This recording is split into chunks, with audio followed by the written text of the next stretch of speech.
우리 너무 그 은혜라는 찬양 같이 부르실 건데요. 우리 가사에 있는 것처럼 모든 것이 다 하나님의 은혜인 줄 또 다시 한번 또 고백하면서 찬양하셨으면 좋겠습니다.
찬양처럼 모든 것이 은혜였습니다.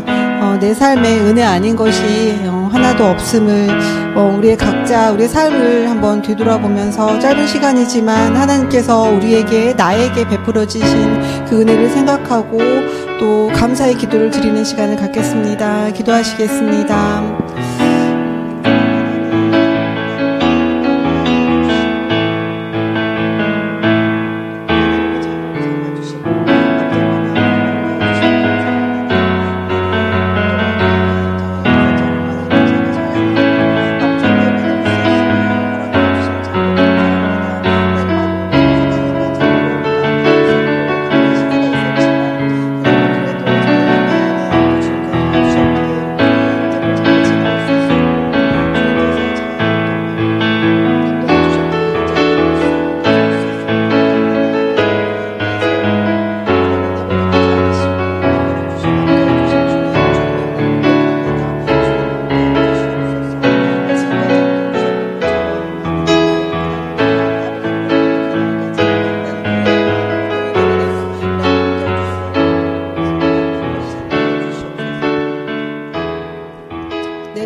주님만이 우리의 모든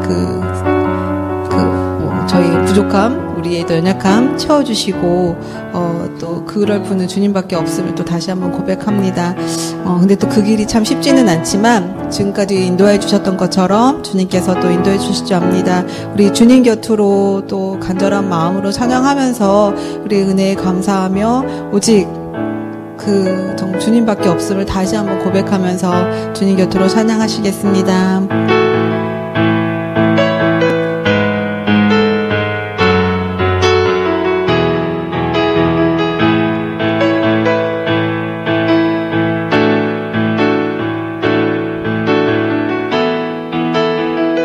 주님 곁으로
시간, 다시 한번 또 기도하는 시간 가졌으면 좋겠습니다. 주님만이 내 모든 것이 되십니다. 주님만을 더 알기 원합니다. 우리 이런 마음으로 기도하며 또 우리 의합헌강교회를 위해서 또 의합헌강교회를 또 마음으로 또 기도로 도와주시는 분들을 위해서 우리 다 같이 기도하시겠습니다.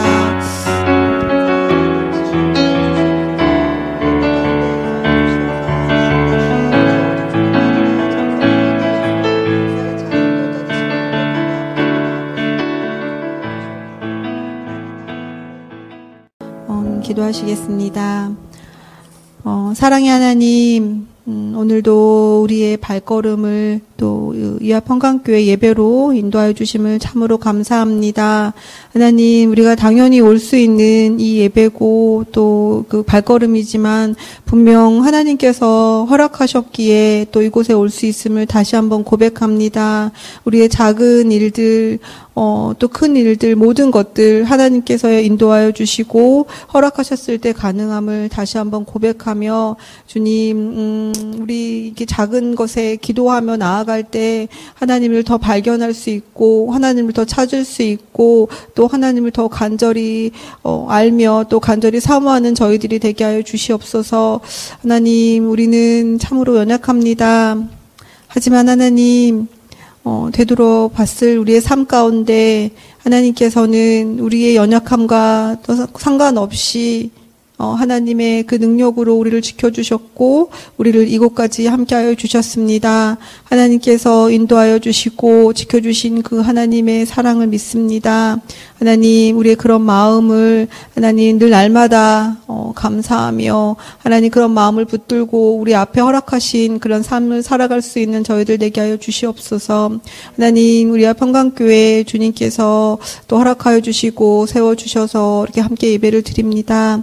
분명 이곳에서 함께 또 예배를 드리길 원하고 또 하나님께서 보내주실 그런 영혼이 있을 줄 압니다.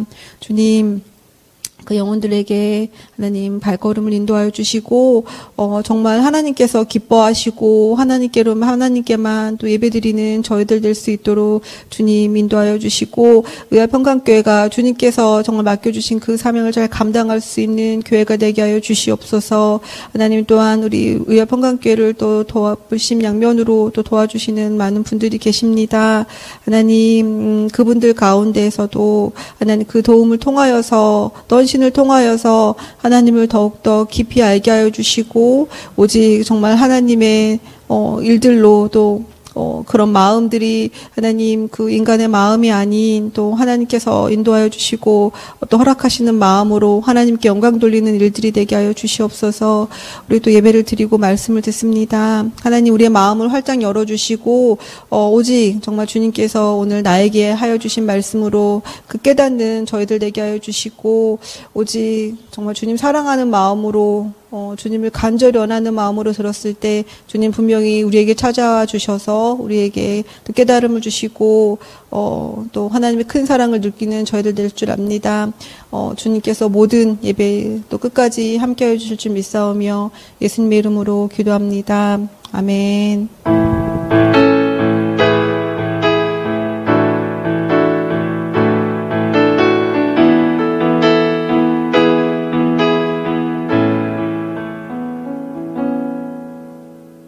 자, 그러면 오늘 함께 말씀 나누시겠습니다. 오늘은 산상수훈 13번째 시간입니다. 아마 산상수훈을 10월까지 설교하면은 11월부터는 새로운 설교를 들어가려고 합니다. 그래서 오늘 이제 하고 다음 달 이제 설교를 하는데 다음 달에는 이제 다음 주는 좀 다른 설교하고 그리고 창립주일 날도 다른 설교를 하다 보면 이제 3번 남은 거죠. 오늘 하고 나면 이제 3번 정도 설교를 더 하고 산상수훈을 이제 마치려고 하는데요. 오늘은 우리가 지난주에부터 이제 원수사랑과 연결되는 말씀들이 시작이 됐는데 오늘은 제가 제목을 선한 행실이라고 여기에는 스크린에는 써놨는데 이런 의미로 이해하시면 될 것 같아요. 이제 원수사랑을 하려면 이제 선하게 이웃에게 선한 행동을 해야 되는데 성경에서 말하는 선한 행실이 무엇인가에 대한 이제 말씀을 좀 나눠보려고 합니다. 자, 마태복음 5장 38절에서 44절 한번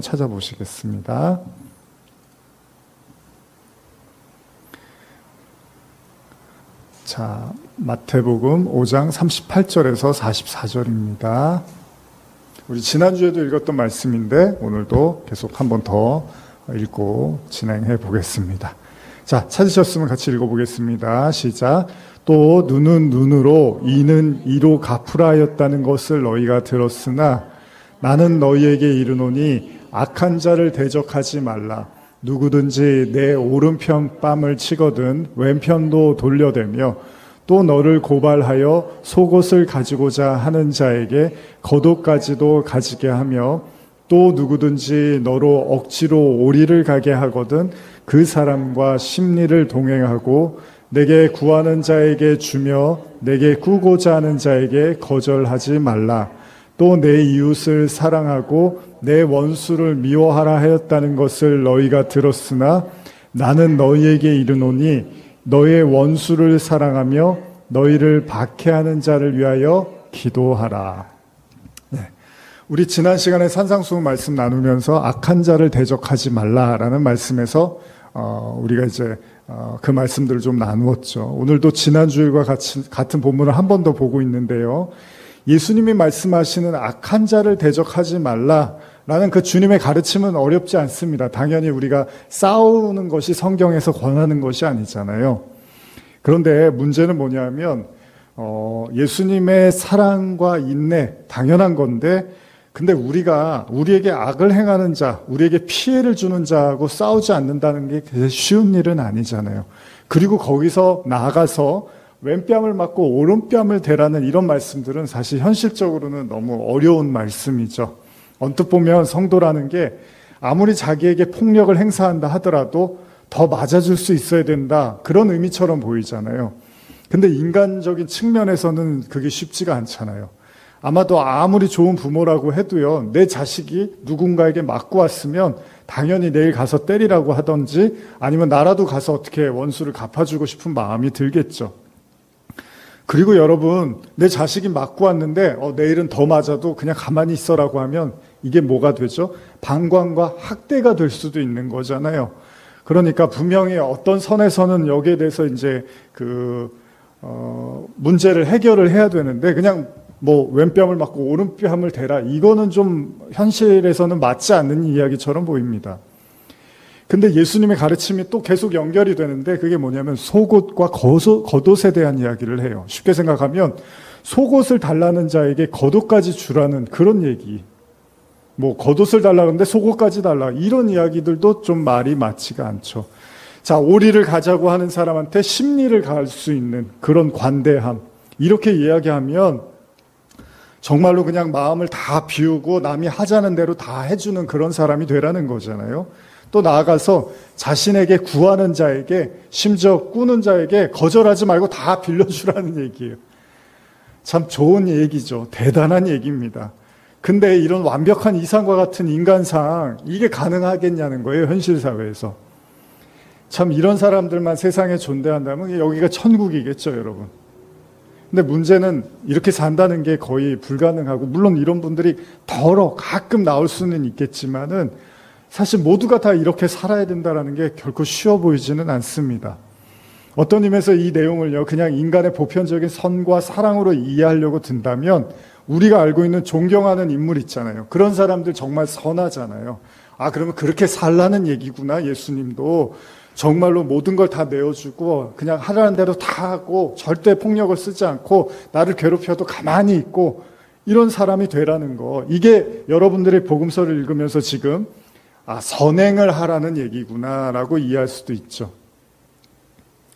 그래, 선하게 살면 된다. 결국 예수님도 그런 얘기를 하고 싶은 거구나 라고 볼 수도 있는데 제가 누누이 강조하는 건 하나님이 구원하시는 사람은 최고로 착한 사람이 아니라는 거잖아요.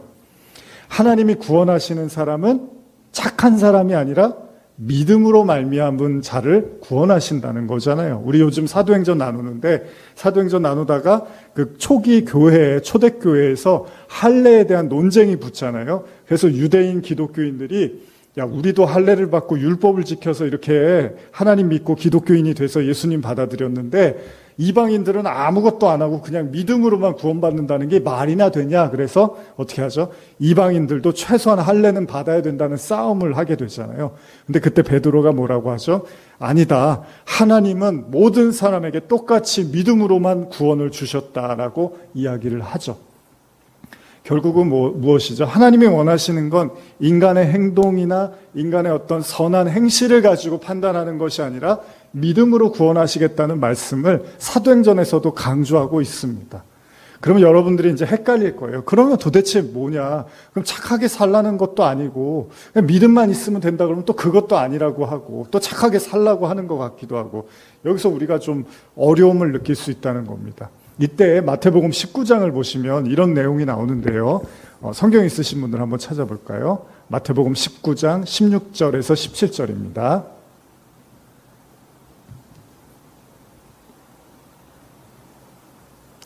찾으신 분들 같이 읽어보겠습니다. 시작. 어떤 사람이 주께 와서 이르되 선생님이여 내가 무슨 선한 일을 하여야 영생을 얻으리이까?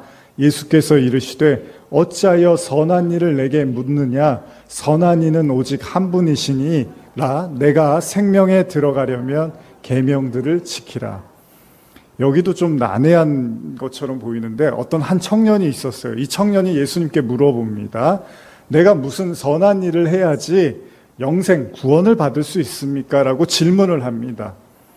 사실 이 의도는 자기가 어느 정도 선하다고 믿었기 때문에 질문을 한 것이라고 봅니다. 계속 한번 읽어보겠습니다. 18절에서 20절입니다. 시작. 이르되 어느 계명이오니이까? 예수께서 이르시되 살인하지 말라, 간음하지 말라, 도둑질하지 말라, 거짓 증언하지 말라, 내 부모를 공경하라, 내 이웃을 내 자신과 같이 사랑하라 하신 것이니라.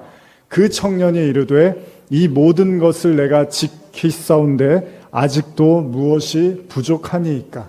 이렇게 묻는 거예요. 제가 뭐 부족할 게 없습니다. 이건 다 지켰습니다. 예수님 말씀하신 건 다 지켰습니다. 그러자 예수님이 그에게 하나님, 그럼 너는 이제 구원을 받겠구나. 너는 영생을 얻겠구나라고 얘기를 하셔야 되는데 21절, 22절에 예수님이 이렇게 말씀하십니다. 한번 읽어볼까요? 시작.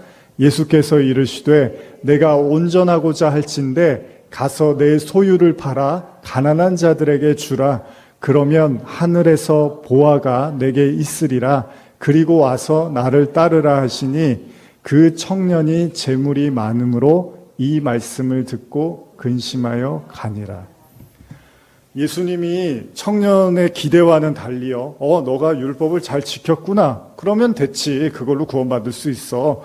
라고 말씀을 하셔야 되는데 그 청년에게 뭐라고 하시냐면 네가 가지고 있는 소유를 팔아서 가난한 자들에게 나눠주라는 겁니다. 그러면 하늘에서 보화가 내게 있겠다고 말씀을 하시는 거죠. 그러자 청년이 그 말을 듣고 지키기가 너무 어려운 말씀이니까 그냥 돌아갔다고 이야기를 하고 있습니다. 그리고 예수님이 뭐라고 하시냐면 23절인데요. 이 유명한 말씀을 하십니다. 한번 읽어볼까요? 시작. 예수께서 제자들에게 이르시되 내가 진실로 너희에게 이르노니 부자는 천국에 들어가기가 어려우니라. 부자가 천국에 들어가기 어렵다. 자, 여러분들 이 말씀 종종 들어보셨죠? 부자는 천국에 가기 어렵습니까? 여러분들도 그렇게 생각하십니까? 혹시 그렇다면 여러분들은 천국에 들어가고 싶으십니까? 부자가 되고 싶으십니까?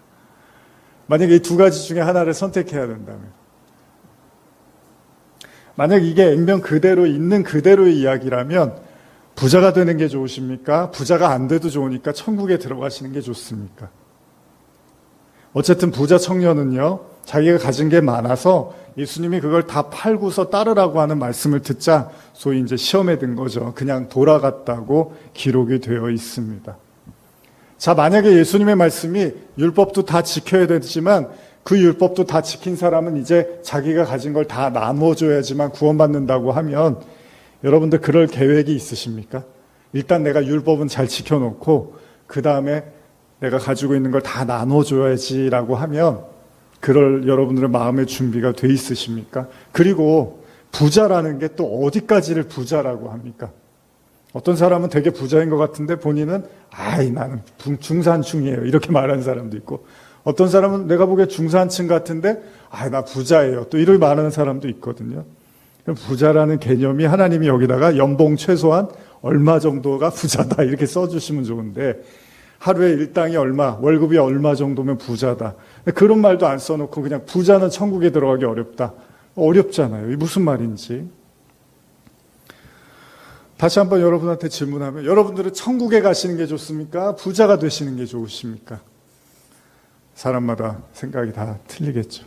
제가 예전에도 들었던 예화인데, 제가 이제 아내하고 결혼하기 전에 이제 데이트할 때 자주 하던 얘기가 있습니다. 당신은 어떻게 살고 싶어? 그러면 제 아내는 그냥 평범하게 살고 싶대요. 평범하게. 이제 그리고 시간이 흐르고 느끼죠. 이 말이 얼마나 어려운 이야기인지. 평범하게 산다는 게 다 사람마다 생각이 다 틀리잖아요. 누구의 눈에는 굉장히 부유한 사람도요, 평범하다고 여길 수 있고요. 누구의 눈에는 뭔가 부족해 보이는 삶이지만 자기는 평범하다고 느낄 수 있습니다. 다 틀린 얘기죠. 그러니까 평범하다는 얘기는 그럭저럭 행복하게 살고 싶다는 얘기를 한 것 같아요. 자, 우리가 이런 어려운 논리로 부자 청년의 이야기를 이해한다면, 그럼 만약에 예수님의 의도가 계명을 다 지켰더라도 자기의 소유를 팔아서 가난한 자들에게 나눠줄 생각이 없으면 구원이 어렵다. 만약에 이렇게 이해한다면 오늘날에 구원받을 사람이 몇 명이나 되겠습니까? 지금 교회 다니는 수많은, 지금 이 시간에 예배드리는 수많은 사람들 중에 자기의 소유를 다 팔아서 나눠줄 정도의 그런 마음의 준비가 안 돼 있는 사람이라면 구원받기가 어렵잖아요. 그러면 또 이 얘기는 결국은 그럼 예수님도 착하게 살라는 얘기구나. 결국은 자기의 소유를 다 팔아서 나눠줄 정도의, 스님들이 그런 거 잘 하시잖아요. 다 이렇게 공수래 공수거라고 그냥 거저 왔으니까, 맨몸으로 왔으니까 맨몸으로 가는 거지 하고 다 그냥 자녀도 없고 하니까 다 나눠주잖아요. 뭐 신부님들도 그렇지만. 그럼 그래야 되는 거구나. 결국 예수님도 그런 얘기를 하시는구나. 그리고 맨날 얻어 터져도 가만히 있어야 되고, 누가 오리지 가자 그러면 심리 걸어가지고, 간도 쓸개도 다 빼주고, 사람이 아니죠, 그러면. 그쵸? 그럼 이런 얘기를 지금 산상수훈에서 하고 계시는가? 근데 여러분, 처음에 부자 청년이 예수님께 말을 걸 때, 예수님이 이제 이렇게 말씀하셨는데, 요걸 한번 들어보세요. 제가 현대어 성경으로 19절을 한번 읽어드릴게요. 어떤 젊은이가 예수께 와서 물었다. 선생님, 제가 무슨 선한 일을 해야 영원한 생명을 얻겠습니까? 17절입니다. 예수께서 대답하셨다. 내가 어찌하여 내게 선한 일에 대하여 묻느냐? 선한 분은 오직 하나님 한 분뿐이시다. 생명으로 들어가려거든 계명을 지켜라. 선한 분은 하나님이래요. 그러니까 이게 제가 예전에도 이 부분을 강조를 많이 했는데, 오늘은 이제 정리 차원에서 여러분들이 이제 앞으로 원수사랑을 10월 달에 마무리를 할 때 제가 여러분들 이미 들으셨더라도 확실하게 정리를 해드리고 싶어서 이제 이 말씀을 오늘 나누는데, 선에 대한 여러분들의 개념을 잘 가지고 계셨으면 좋겠습니다. 예수님이요, 내가 청년이요, 내가 어떤 선한 일을 해야지 영생을 받겠습니까? 하니까 예수님이 네가 왜 나한테 선한 일을 묻냐고 이야기를 해요. 아니, 예수님한테 선한 일을 묻지 그러면 누구한테 선한 일을 묻습니까? 근데 예수님이 네가 왜 나한테 선한 일을 묻느냐? 선한 분은 하나님 한 분이다, 이렇게 얘기를 해요. 그럼 여러분, 이게 무슨 말입니까? 선한 일을 물었는데 예수님이 선한 존재에 대한 얘기를 해요. 그럼 선이 뭡니까, 여러분? 선이라는 게 뭡니까? 여러분들이 생각하는 선, 윤리에서도 배우고 여러분들이 살아오시면서 알고 있는 선 있잖아요. 여러분들이 알고 있는 선, 진짜 선이 뭐죠? 우리가 생각하는 선, 그리고 예수님이 말씀하시는 선의 차이가 있어 보입니다. 예수님은 선이 뭐라고 하냐면 하나님이 선이래요. 그러니까 선이라는 건 어떤 행동이라든지 어떤 말이나 행동이나 그런 것들을 가지고, 됨됨이를 가지고 이야기하는 게 아니라 하나님이 선이래요. 이거 여러분 잘 이해하셔야 됩니다. 그러면서 그분의 말씀을 따르라고 이야기를 하는 겁니다. 그러니까 단지 예수님이 계명을 지키라는 게 어떤 선한 계명들을 다 지켜야지 그게 선이다라고 이해할 수도 있지만 더 근본적으로 가면 하나님이 선이고 하나님이 선하다는 걸 여러분들의 마음으로 가지고 있고 그러한 말씀대로 살아가라는 의미처럼 이해할 수도 있다는 겁니다. 만약에 여러분 예수님이 행위를 강조하고 싶었으면 그 부자 청년이요 10계명을 다 지켰잖아요. 그러면 어떻게 해야 돼요? 아우, 칭찬을 해줘야 돼요. 네가 참 어려운데도 이 10계명을 잘 지켰구나라고 칭찬을 해줘야 되는데 예수님이 그게 아니라 그걸 다 지켰으면 이제 내 이웃에게 네가 가진 걸 다 나눠주라고 말씀하셨어요. 그러면 이건 10계명보다 더 어려운 거잖아요. 우린 지금 10계명만 지켜도 된다고 생각을 했는데 그거보다 더 어려운 말씀을 하시는 겁니다.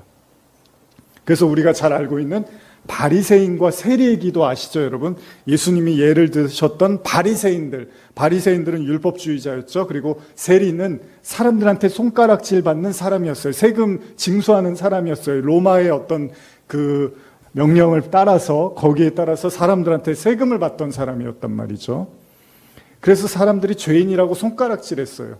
그런데 예수님이 누구를 의롭다고 하시죠? 세리가 나는 금식도 하고 나는 뭐 11조도 하고 나는 하나님을 위해서 열심히 살았습니다라고 기도했던 바리새인이 아니라 그냥 하나님 앞에 부끄러워서 기도도 잘 못하고 그냥 주여 주여 하면서 괴로워하는 세리를 하나님이 의롭다고 하셨죠. 하나님의 의는요, 일에 2번씩 금식하고 소득의 11조를 드렸다고 자신의 선행을 고백한 바리새인이 아니라 주님 앞에 자신을 낮춘 세리에게 갔습니다. 그러니까 이렇게 보면 율법하고 무관해 보이기도 합니다. 어떻게 보면 의로움이라는 게. 왜냐하면 바리새인이 율법을 잘 지켰는데 세리는 율법을 하나도 못 지킨 것처럼 보여요. 그런데 예수님이 세리를 의롭다고 했단 말이죠. 그럼 이 관점에서 보면 여러분, 의롭다는 게 뭡니까? 선하다는 건 의롭다는 건데 여기에서의 관점은 자기가 의롭지 못하다는 걸 너무나 잘 알고 있는 사람을 예수님이 의롭다고 해준단 말이죠. 오히려 자기가 너무 지킨 게 많고 한 게 많아서 나 같은 의로운 사람은 없을 거라고 생각하는 그 사람한테는 예수님이 의롭지 않다고 하는데 세리처럼 나는 의로운 게 하나도 없습니다, 주님. 주님이 나를 구원해 주시지 않으면 나는 그냥 이 죄 때문에 망할지도 모릅니다라고 기도했던 사람을 예수님이 의롭다고 해주셨단 말이죠. 그렇게 본다면 예수님의 관점이 바뀌지 않았다면요, 이 부자 청년에게 이 선행한 것에 대해서 예수님이 선행이라고 봐주지 않았을 수도 있다는 거예요. 그렇기 때문에 예수님이 그가 지킬 수 없는 하나의 말씀을 더 던지면서 다시 말하면 이런 겁니다. 이 부자 청년은 자기가 너무나 말씀을 잘 지키고 잘 알고 그렇게 살아왔다고 자부를 했기 때문에 굳이 하나님의 은혜가 필요하지 않았던 거잖아요. 그래서 자신만만하게 구원을 받을 수 있다고 생각을 했는데 예수님이 이 기고만장한 이 교만한 마음을 꺾기 위해서 그 부자 청년이 지킬 수 없는 계명을 던져줬다는 거예요. 그게 뭡니까? 네가 가진 걸 다 팔아서 나눠줘. 이제 그제서야 부자 청년이 뭘 느낀 거죠? 이 율법은 내가 지킬 수 있는 율법이 아니구나. 그제서야 자기가 너무 지금까지는 지켜온 율법 때문에 너무 선하다고 생각을 했는데 그 말씀을 듣자 자기가 선하지 않을 수도 있다는 생각을 처음으로 하게 된 거죠. 여러분, 선이라는 건요, 우리 인생에서 몇 가지의 선해 보이는 일들을 자부심처럼 지키면서 사는 걸 선이라고 하는 게 아니라 선은 뭐라고요? 선은 뭐라고요, 여러분? 하나님이 선이래요. 그러니까 다른 종교에서는 선을 어떤 인간의 행동, 인간의 모든 보편적인 가치에서 추앙받을 수 있는 어떤 행동을 선이라고 볼 거예요. 근데 기독교에서는 선이 그런 게 아니라 하나님이 선이래요. 하나님. 여러분, 사랑은 뭐죠? 같은 연장선에서 질문. 사랑은 뭐죠? 하나님. 그렇죠. 사랑? 여러분, 어떤 사람은 너무 상대방을 사랑해서 괴롭히기도 하고요. 심지어는 죽이기도 해요. 근데 그걸 자기는 사랑이라고 생각하는 사람도 있어요. 근데 그게 사랑인가요? 사랑이 아니잖아요. 근데 너무 사랑해서 부모 자녀 관계에서도 자녀를 너무 사랑해서 자녀를 너무 괴롭히는 부모도 있어요. 자녀는 하나도 사랑으로 못 느끼는데. 인간의 사랑은요, 그냥 코에 걸면 코걸이, 귀에 걸면 귀걸이에요. 사실은 인간이 말하는 사랑은 대부분 사랑이 아닌 경우가 많습니다. 우리가 보편적 부모 사랑 이런 것들을 이제 그런 걸 제외하고서는 대부분 인간이 말하는 사랑이 진짜 사랑이 아닌 경우가 대부분이 많습니다. 그래서 성경은 혼인에 대해서 강조하지 않습니다. 사도 바울은 혼자 지낼 수 있으면 그냥 혼자 지내라고 얘기를 해요. 왜냐하면 어차피 천국 가서 혼인이 없다고 해요. 여기서 부부였다고 천국 가서도 부부 아니라는 거예요. 여기서 부모 자식 관계였다고 천국에서도, 그러면은 계속 그 사람 만나야 되잖아요. 천국에서. 천국에서도 저 사람이 살았을 때 내 남편이었는데, 내 아내였는데, 그럼 거기서도 계속 또 그 관계가 유지돼야 되잖아요. 근데 그런 게 아니래요, 천국은. 그러니까 사랑이라든지 선이라든지 이런 게 인간이 생각하는 그런 가치, 그런 사고방식으로 이해할 게 아니라 하나님이 사랑이고 하나님이 선이다라고 예수님이 이야기를 하신 거예요. 되게 중요한 말씀이거든요, 이게. 제가 아주 강조를 많이 하는 말씀인데, 그러자마자 이 부자 청년이 처음으로 자기가 선하지 않다는 걸 인식하기 시작했다는 거예요. 그동안은 십계명을 너무 잘 지켜서 이 동네에서는 아마 나 같은 사람은 없을 거라고 생각했는데, 예수님이 어려운 율법, 어려운 계명을 던져주자 저건 내가 못 지키겠다 그러면서 근심해서 돌아갔다고 하잖아요. 결국 부자 청년의 이야기는요, 여러분, 부자라는 말을 붙였다는 건요, 이렇게 이해하시면 됩니다. 단순하게 재물의 부유함, 성경은 사실 그런 거에 큰 관심이 없습니다. 그러니까 부자가 천국 가는 게 낙타 바늘기 들어가는 것보다 어렵다는 건 돈 많은 부자를 얘기하는 게 아닙니다. 그러면 성경에서 부자들이 간혹 나오거든요. 이제 우리가 앞으로 사도행전 나눌 때 루디아, 요번 주에 나누기를 루디아라는 여인이 나오는데, 빌립보에서 바울이 복음 전하다가 만난 루디아라는 여자는 자색 옷감을 팔았던 여인이에요. 근데 자색 옷이 되게 비쌌어요, 그 당시에. 그러니까 부유했다는 거죠. 그래서 기도할 처소를 찾다가 그 여인을 만나면서 나중에 빌립보 교회를 이렇게 세우게 되는 어떤 중요한 계기가 된단 말이에요. 근데 그 여인이 많이 도와주고 해갖고 교회를 세우게 되는 그런 일들이 나와요. 성경이 말하는 부자는 단순히 돈을 가졌느냐 못 가졌느냐 이런 얘기가 아닙니다. 여러분, 가난하게 살아도 자존심 센 사람들 엄청 센 사람 많고요. 또 부자여도 자존심 뭐 그렇게 막 내세우지 않는 사람도 많습니다.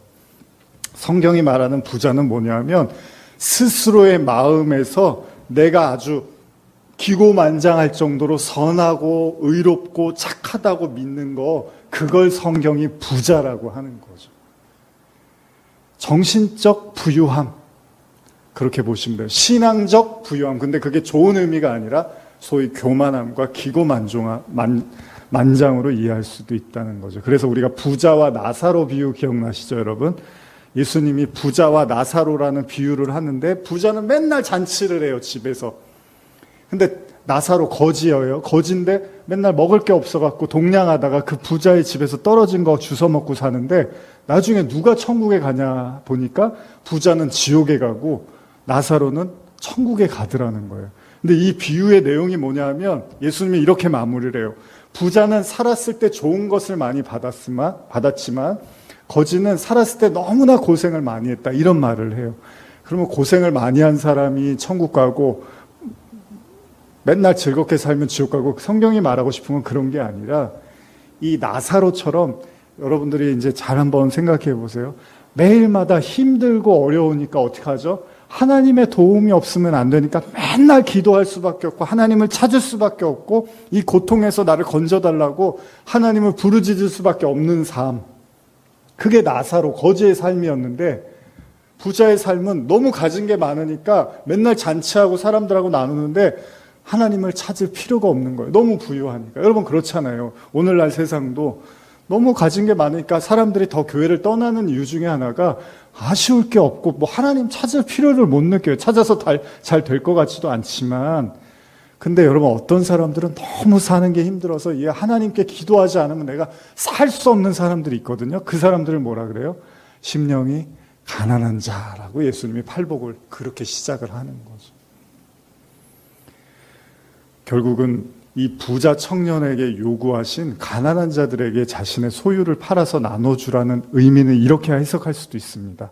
여기서의 가난이 단순한 물질적 가난함이 아니라면 영적 가난함, 즉 지금 제가 말씀드린 심령의 가난함, 팔복의 그 가난한 상태에 있는 거라면 네가 가지고 있는 그 물질로 누군가를 배부르게 해줄 수 있느냐, 누군가를 구제할 수 있느냐, 이웃을 섬길 수 있겠느냐라는 질문일 수도 있다는 거예요.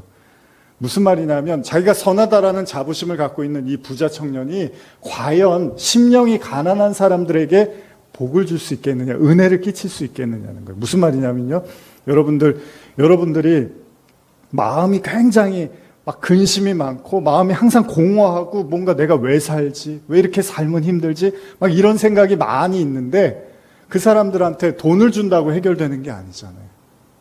교회가 여러분 물론 선한 일도 많이 하고 좋은 일도 많이 해야 되지만 여러분 교회가 돈을 나눠주면 사람들이 행복한 게 아니잖아요.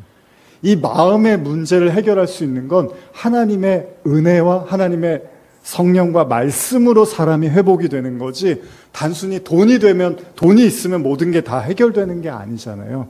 그런 얘기를 예수님이 하는 거예요. 부자 청년한테 너가 돈이 많은데 그거 가서 나눠줘봐. 그러면 그걸로 사람들이 구원을 얻을 수 있겠느냐. 다시 말하면 네 신앙이 다른 사람들에게 구원을 끼칠 수가 있는 신앙이겠냐고 묻는 거죠. 이건 율법주의에 대한 이야기를 하는 겁니다. 율법주의는 절대로 은혜를 끼칠 수가 없습니다. 은혜를 받은 자만 은혜를 줄 수가 있는 거잖아요. 그래서 요한복음 4장에 예수님이 말씀하시는 거예요. 사마리아 여인을 만나고서 4장 13절에 이런 말씀하십니다. 예수님이 대답하여 이르시되 이 물을 먹는 자는 다시 목마르려니와 내가 주는 물을 마시는 자는 영원히 목마르지 아니하리니 내가 주는 물은 그 속에서 영생하도록 솟아나는 샘물이 되리라. 여자가 이르되 주여 그런 물을 내게 주사 목마르지도 않고 또 여기서 물 길르러 오지 않게 하옵소서. 예수님의 관심은 뭐냐 하면요, 오로지 복음입니다. 예수님의 목적은 여인의 지금 목마른 목을 이렇게 축여주는 데 목적이 있는 게 아니라 그 영혼의 해결을 해주고 싶은 거예요. 여러분과 제가 우리 교회에 와서 물론 교제도 하고 밥도 먹고 이런 것도 좋아요. 중요해요. 그러나 진짜 저와 여러분들이 궁극적으로 원하는 게 뭡니까? 여러분들의 이 마음, 영혼의 문제잖아요. 우리가 어떻게 하면 정말로 이 진정한 기쁨과 복음과 구원에 대한 그런 것들을 우리 마음속에 차고 넘칠 거에 대한 우리가 그런 고민을 하는 거잖아요. 그래서 예수님이 여인에게 영원히 마르지 않는 생명수를 이야기하는 거죠. 나중에 여인이 예수님을 만나고 자기의 물동이를 버려두고 동네로 들어가서 어떻게 하죠? 그리스도를 만났다라고 이렇게 외치게 되는 거죠. 자, 이제 제가 마무리하면서 여러분들에게 한 가지 아까 말씀드린 중요한 사실 한 번 더 말씀드리고 싶습니다. 우리가 잘못 생각하면 선이라는 게 우리의 어떤 행동을 가지고 선한 행실, 나쁜 행실이라고 생각할 수 있는데 성경이 말하는 선은 하나님이라고 했잖아요. 그러면 선이라는 게 오리를 가는데 뭐 십리를 가지고 왼편을 때리고 오른편을 맞고 뭐 이런 것들을 우리가 생각하면 이걸 하나하나 문자적으로 이해하면 이걸 다 지켜야 되는 걸로 생각할 수 있잖아요. 그런데 진짜 저와 여러분들이 선이 하나님이다라는 것을 받아들이면 우리에게 실질적으로 어떤 일이 일어날까요? 이런 일이 일어납니다. 여러분들이 선이라고 생각했던 거, 여러분들이 악이라고 생각했던 경계선이 무너지기 시작한다는 겁니다. 다시 말씀드릴게요. 이건 나한테 선한 일이고 이건 나한테 악한 일이야. 이 사람은 나한테 좋은 사람이고 이 사람은 나한테 나쁜 사람이야. 이 일은 나한테 좋은 일이고 저 일은 나한테 나쁜 일이야 라고 생각하는 여러분이 갖고 있는 선과 악의 경계선이 있잖아요. 이거는 검은 거고 이거는 흰 거야 이런 거 있잖아요. 그건 다 우리가 만들어낸 거죠. 여러분 밖에서 되게 못된 짓을 하는데 여러분들한테 너무 잘해줘요. 그럼 여러분한테 그 사람은 선한 사람이야 나쁜 사람이에요? 선한 사람입니다. 근데 밖에서는 나쁜 사람입니다. 왜요? 내가 기준이 돼버린 선과 악은 그런 식이라는 거예요. 나한테 잘해주면 밖에 나가서 나쁜 짓을 해도 괜찮은 거예요. 근데 밖에선 정말 착한 사람인데 나한테는 되게 못해주고 악해요. 그러면 그 사람은 나한테는 악한 사람이지만 밖에서는 선한 사람입니다. 왜? 기준이 뭐죠? 내가 기준입니다. 내가 기준인 걸 우리는 선, 악으로 생각을 한다는 거예요. 그러니까 선한 행실도 뭐예요? 나를 기준으로 했을 때 선하느냐 악하느냐를 우리가 선과 악으로 보는 거죠. 근데 하나님만 선하다라는 걸 받아들이기 시작하면 어떻죠? 여러분 잘 생각해 보세요. 나한테 악한 사람이요, 선한 사람일 수도 있고요. 나한테 선한 사람이 악한 사람일 수도 있는 거예요. 나한테 나쁜 일이요, 선한 일일 수도 있고, 나한테 선한 일이 나쁜 일일 수도 있는 거예요. 우리가 생각하는 우리의 이익과 기준에 따라서 선과 악을 구분하는 것이 너무나 자연스럽고 그렇게 일상으로 살아왔잖아요. 근데 새옹지마라는 말 있잖아요. 인생 새옹지마라고. 가봐야지 안다고. 처음엔 나빴던 일이 나중에 보니까 좋은 일이 될 수 있고, 처음에 좋았던 일이 나중에 나쁜 일이 될 수도 있는 거라는 거죠. 저희 어머니가 자주 하시는 말씀 중에 하나가, 이제 어머니가 제가 초등학교 때 사고 나셨잖아요. 근데 그거 중에 자주 하시는 말씀이, 내가 사고가 나면서 처음으로 교회를 발을 이렇게 들이게 됐다는 말씀을 하시게 돼요. 그러니까 어떻게 보면은 사고가 나서 지금까지 뭐 후유증으로 힘들어 하시는 건 분명히 나쁜 일이에요, 사람한테는. 근데 어떻게 보면 그 일 때문에 하나님을 찾고 지금도 어쨌든 열심히 기도하시고 혼자서 신앙생활을 하시려고 애쓰시니까, 그렇게 봤을 때는 교회를 나갈 수 있는 계기가 된 거잖아요. 하나님을 믿을 수 있는 계기가 된 거잖아요. 그럼 그거는 또 좋은, 안타깝지만, 어쨌든 다친 게 안타깝지만, 그러나 또 어떤 의미에서는 좋은 일일 수도 있는 거죠. 그렇게 보면 선과 악이라는 게 내가 기준이 돼서 가르고 생각하고 판단했던 것들로부터 여러분들이 조금씩 벗어나기 시작하면요, 나중에는요, 여러분 하나님이 예수님한테 십자가 지라고 할 때 예수님이 어떻게 하죠? 이것만은 제가 지고 싶지 않습니다. 이 잔을 옮겨주세요라고 했는데 어떻게 하죠? 예수님이 받아들이셨어요. 그리고 십자가를 지셨어요. 도망가실 수도 있잖아요. 근데 십자가를 지셨어요. 그랬더니 어떻게 됐죠? 부활을 하셨죠. 부활을 했다는 건 뭐죠? 영원한 하나님이 생명을 주셨다는 거잖아요. 물론 예수님은 하나님이시지만 우리에게 보여주시는 거예요. 지금 저와 여러분은, 제가 이렇게 설교하는데 오늘따라 이렇게 재미가 없고 졸렵고 그러실 수 있어요. 근데 여기 와서 앉아 계시면서 이렇게 말씀을 듣고 하시는데 그게 여러분들의 어떤 마음을 때리고 여러분의 생각을 열게 하면 이게 복음인 거잖아요. 지금 우리가 나누는 게. 그러면 어떻죠? 여러분들의 좁은 시야와 좁은 마음 속에 영원히 뚫고 들어오는 거란 말이에요, 여러분. 여러분과 저는 어쨌든 영원히 사는 존재예요. 이제 여기 존재하는 한요, 여러분. 제가 어제 무스개로 제 딸한테, 우리 시간 많아. 우리는 영원히 살 거야. 우리는 시간이 참 많은 사람들이니까 너무 조급해할 필요 없어. 뭐 우스개로 제가 이제 그런 말을 했는데, 당연히 천국에서 영원히 사셔야죠. 성경에서 말하는 인간은요, 여러분들이 원하든 원하지 않든 한번 존재했으면 이제 여러분들은 영원히 존재하실 겁니다. 영원히. 근데 우리에게 이 짧은 육신의 시간이라는 게 있잖아요.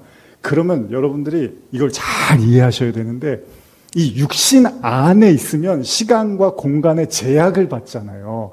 그러다 보면 몸이 아프면 힘들고, 또 뭐 경제적으로나 어떤 그런 상황이 안 좋으면 또 우리가 고통받고 그러잖아요. 그러면 우리가 어떤 거짓 속임수를 당하게 되냐면, 마치 우리의 인생과 삶이 유한한 것 같은 착각을 하게 돼요.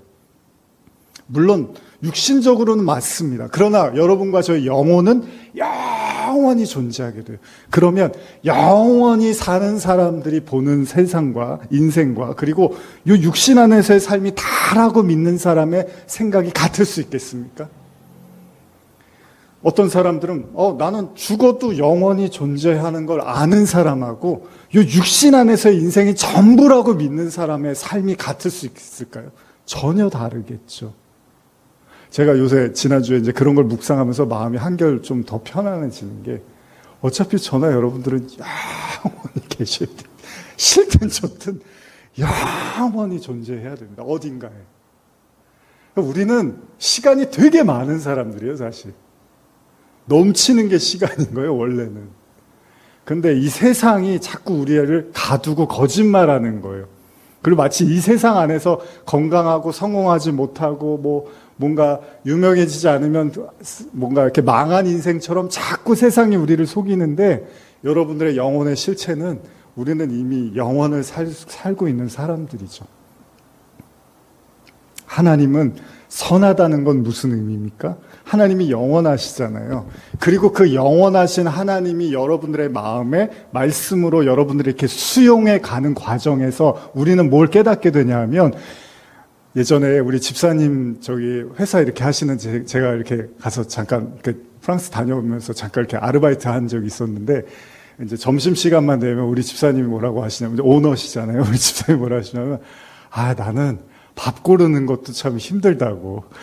하도 직장 일을 선택해야 되고 결정하는 게 많으니까 이걸 먹어야 돼. 저거 진짜로 실제로 이렇게 정말 회사 경영하시고 이런 분들, 바쁜 분들은 그런 것도 다 귀찮으신 분들, 일이라고 생각하시는 분들 많아요. 근데 또 일하는 사람들은 어떻죠? 또 그 시간만 기다려지죠. 오늘은 뭘 먹을까? 근데 그만큼 바쁘다는 말씀을 하신 거예요. 그래서 선택하는 것도 피곤하시다는 거죠. 충분히 이해 가잖아요. 근데 우리가 하나님이 선으로 우리가 받아들이게 되면, 여러분과 제가 어떤 일이 일어나냐 하면, 우리가 이건 나한테 좋은 일, 나쁜 일, 이런 거 너무 구분 안 해도 되는 거예요. 이건 나한테 선한 일이야. 이건 나한테 악한 일이야. 이런 걸 너무 구분하면서 자꾸 어느 쪽으로만, 어느 방향으로만 가려고 하고, 어느 방향은 자꾸 피하고 도망가고 싶어 하잖아요. 그런 걸 하나님한테 다 이렇게 하나씩 맡기게 되는 거죠. 조금 과하게 말하면, 우리한테 정말 안 좋은 일이 일어나도 하나님이 여러분들 안에 계시면 하나님이 그걸 선으로 바꿔주실 수 있는 분이니까 거기에 우리가 너무 연연할 필요가 없는 거예요. 어차피 영원한 하나님이 영원한 선으로 우리 안에 우리와 함께 하시기 때문에, 우리가 여러분, 제가 우스개로 그러잖아요. 이제 나이들 더 드시고 하니까 이거 먹어라, 저거 먹지 말아라, 이거 먹을 땐 이거 같이 먹으면 안 된다. 하여간 별게 다 많아요. 시간이 지날수록 더 많아져요.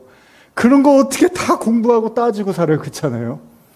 이건 내 몸에 좋은 거, 이건 내 몸에 나쁜 거. 저도 좀 안 좋을 때는 그런 거 많이 챙길 수밖에 없는데, 그런 거 하나씩 우리가 알게 되면 너무 복잡하잖아요. 어렵고 사는 게 이게 뭔가 힘들어지기 시작하죠. 근데 예를 들면, 우리가 하나님한테 그런 걸 다 맡기기 시작하면 우리가 그런 선과 악을 너무 구분하고 거기에 너무 민감할 필요가 없다는 거예요. 어차피 모든 걸 하나님이 선으로 다 바꿔주실 걸 우리가 믿는 거죠. 이게 되게 중요한 말씀인데, 제가 이제 시간도 저기하고 그래서 다 더 이렇게 말씀 못 드리지만, 하나님이 선입니다. 여러분들의 행동 가지고 선과 악을, 그건 인간들이 하는 거예요. 우리들끼리나, 저 사람 선해, 저 사람 악해. 우리가 판단하는 거고, 진짜 성경에서 말하는 선은 하나님만 선입니다. 그리고 그 하나님의 선이 여러분들에게 말씀과 영으로, 마음으로 존재하시면 여러분들이 가는 모든 곳에 하나님이 선한, 우리가 문자 보낼 때 이제 명절 되면 뭐 보내죠? 꽃길만 걸으세요. 이런 거 보내잖아요. 여러분과 제가 그런 거예요. 현실은 그렇게 안 보여도 하나님이 동행하시면 모든 게 다 선으로 하나님은 바꾸실 수가 있습니다. 지금 여러분들이 거지 나사로처럼 괴로운 혹시 인생 속에 있다 하더라도, 또 인터넷으로 이 말씀을 듣는 분들도 혹시나 그런 마음이 있으시더라도 하나님이 함께 하시면 여러분들의 모든 삶은 선으로 비춰질 것입니다. 이 말을 할 수 있으면 그게 선한 행실인 거예요. 오리를 가는데 심리를 가지고 뺨을 이쪽을 맞아주는 것만이 선한 행실이 아니라, 하나님의 선을 여러분들이 말해줄 수 있으면 누군가에게, 누가 너무나 어둠 속에 괴로움 속에 있을 때, 아니야, 하나님은 선하시기 때문에 너를 선으로 바꿔주실 수 있어라고 말해줄 수 있으면 그게 선한 행실이 되는 겁니다. 하나님의 선은 변하지 않습니다. 우리와 함께 하시고 우리를 가장 좋은 길로 인도해 주실 겁니다. 기도하시겠습니다. 하나님 아버지, 우리가 하나님 안에서 안심하게 하여 주시옵소서.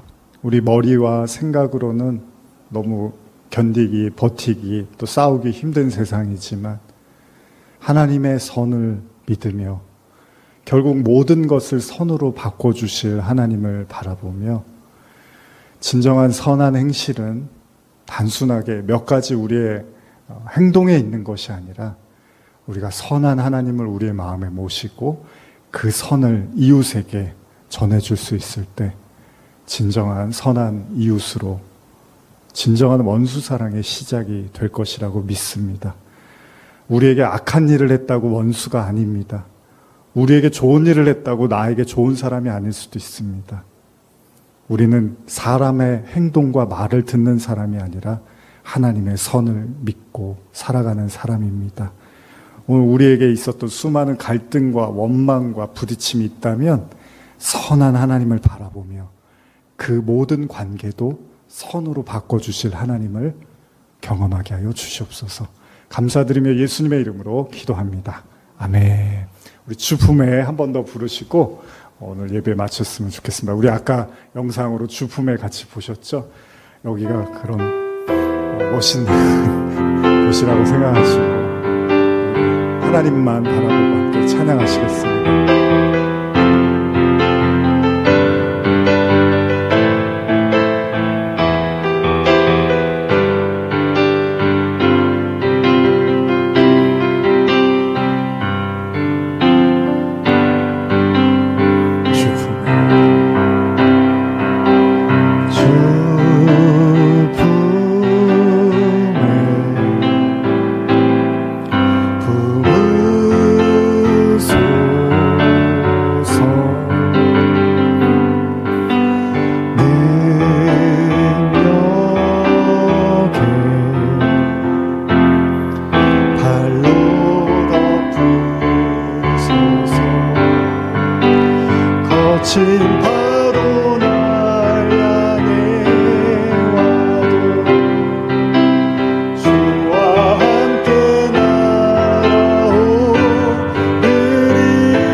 앞뒤좌우로 잠깐 여러분들은 이제 영원히 사실 겁니다. 이렇게 한번 우리 축복하면서 고백했습니다. 여러분들 이제 영원히 사시는 존재입니다.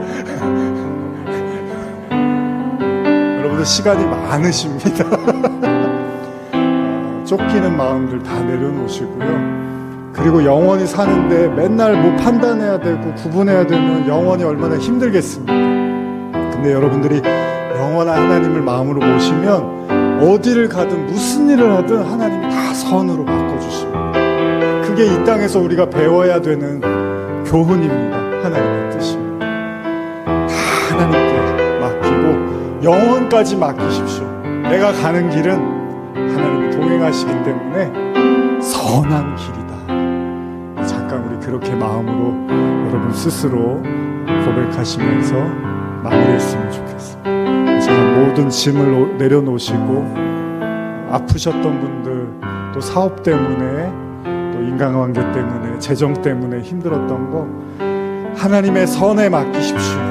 나는 그리스도인입니다. 하나님의 선을 믿습니다. 주님께 다 맡깁니다. 기도하시겠습니다.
하나님 아버지, 이 땅을 살아가며 영원을 배우게 하여 주시옵소서.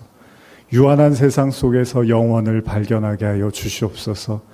쫓기고 두렵고 분주하고 괴로웠던 모든 순간과 마음들, 영원을 깨닫기 위한 하나님의 가르침이었음을 잊지 않게 하여 주시옵소서.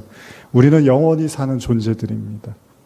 하나님, 그 선하심을 믿으며 그 원수 사랑조차도 하나님의 선을 바라보며 행할 수 있도록 인도하여 주시옵소서. 지금은 우리 주 예수 그리스도의 은혜와 하나님 아버지의 사랑과 성령의 교통하심이